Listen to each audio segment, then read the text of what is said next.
When it comes to the world of bounty hunting, being number one is a reputation not easily earned, but the title was held for the longest time by Jango Fett before the Battle of Geonosis, where he would be murdered by Mace Windu. This top hunter was willing to also become the clone template for the Grand Army of the Republic at the behest of Dooku, who lured the hunter in with promises of never-ending supply of money, plus a chance to strike back at Jango's long-term enemy, the Jedi Order. Selecting Jango for the clone template didn't just come about by his reputation, but because Dooku had personally witnessed on the planet of Galadran 12 years prior to the Battle of Geonosis, Jango Fett firsthand. In the battle, an enraged, infuriated Fett would prove himself by killing nearly 6 Jedi, but not with any weaponry, with his bare hands. So how exactly did Jango Fett accomplish this? What led to this horrible event occurring? And why was Dooku there? Today, we will break down the exact moment that Dooku knew that Jango Fett would be perfect for the clone template,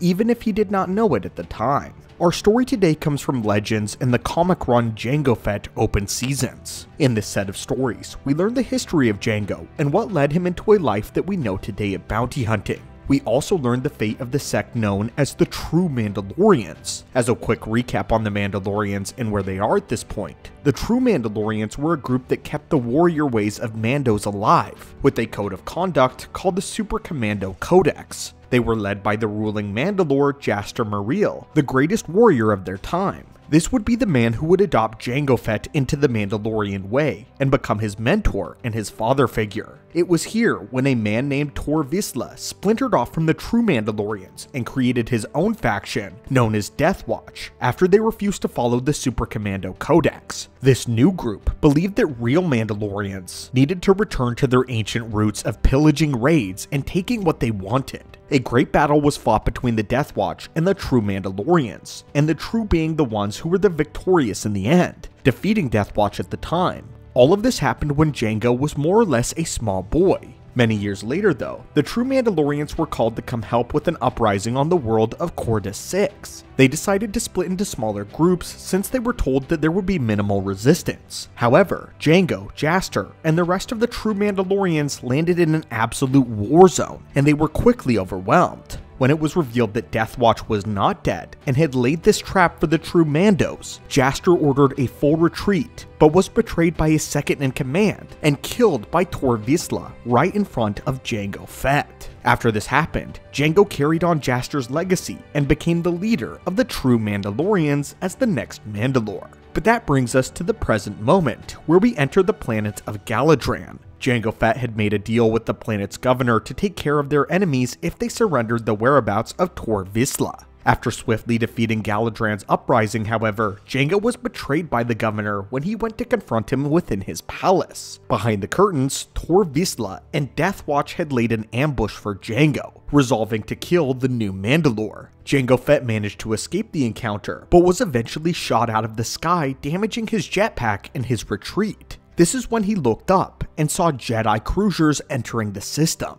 And this is where things got really bad. Tor Vizsla had commanded the governor of Galadran to contact the Jedi Council and beg for help. He told them that the True Mandalorians were on his planet slaughtering political activists, and to ensure the Jedi would intervene, he also told them that they were killing innocents and children. The evidence was actually provided by Death Watch, who were killing the innocents in droves. Jango saw the freighters and desperately attempted to contact his camp, but he was too late. His comlink had been damaged by his fall, and he was unable to evacuate their camp as the Jedi arrived. Led by none other than Master Dooku, a group of 9 Jedi showed up before the Mandalorian camp, with Dooku ordering their surrender immediately. Jango fought back, not willing to allow his Mandalorians to be taken into Republic captivity. They were innocent. The ensuing battle was fierce, and the Mandalorians fought bravely, but of course, they were no match for the Jedi. Jango's friend and second-in-command Miles took to the air to provide air support for the group and cover fire, but one of the Jedi Knights leaped into the air and cut him directly in half, brutally murdering the Mandalorian. I want to pause here for a moment and point something out. In order for the Jedi to cut the Mandalorian in half at the waist like he did, he would have to pull off what is known as a Psi Talk, which is an illegal lightsaber move that is forbidden by the Jedi. It is forbidden simply because it is so barbaric, and it's only allowed to be used against droids. Some may rush to this Jedi's defense, stating that the Mandalorian was in the air, and as well that he was wearing armor,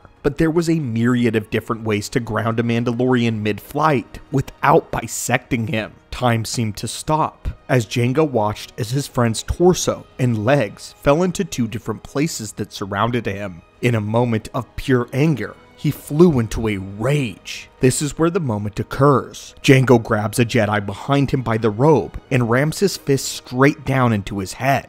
This kills him instantly with the blunt force trauma of his armored fist. He spin kicks another Jedi directly in the sternum and smacks a rock across the jaw of the third. He kills two more off panel, but we see their lightsabers at his feet before the Mandalorian turns to the killer of his friend, Miles. He defeats this Jedi too in single combat, throwing snow in his face and disarming him by breaking his arm, and headbutting the Jedi so hard that he collapses dead in the snowy ground beneath him, lying at Jango's feet. Jango Fett single-handedly killed 6 armed Jedi Knights with lightsabers with nothing but his bare hands and the reinforcement of his armor. Once he came out of this rage, he looked around to see all of the true Mandalorians were no more. All of his friends, his family, were dead. Jango was forced to surrender to the remaining Jedi and was taken into custody. All of this while Dooku just watched from the side, observing the Mandalorian in awe. A true warrior realizing another true warrior. Jango Fett did not have the Force, and yet he had brutally butchered 6 Jedi before Master Dooku. We learn from the Count many years later as he is telling all of this to his master Sidious. He reveals that Jango was eventually sold into slavery by the governor of Galadran, but soon would escape. Dooku also told the entire story to Sidious, as he had wanted to know why Dooku insisted on Jango, and why he was the perfect specimen for the clone project. And this was why a non-Force sensitive used nothing but peak physical prowess and armor, as well as knowledge of battle, to dismantle over half of the Jedi squadron alone. Jango Fett was truly the perfect choice for the clone project that would eventually destroy the Jedi Order.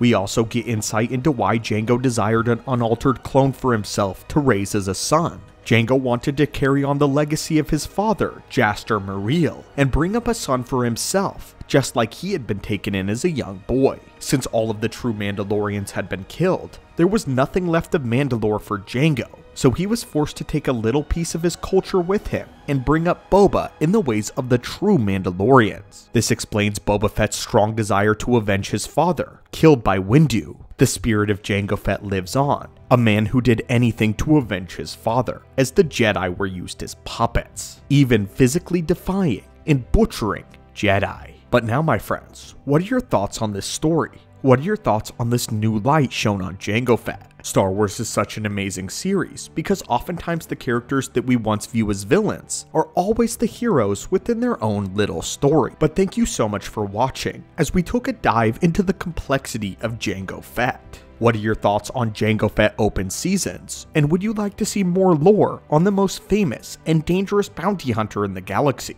As always, may the Force be with you and have an amazing day.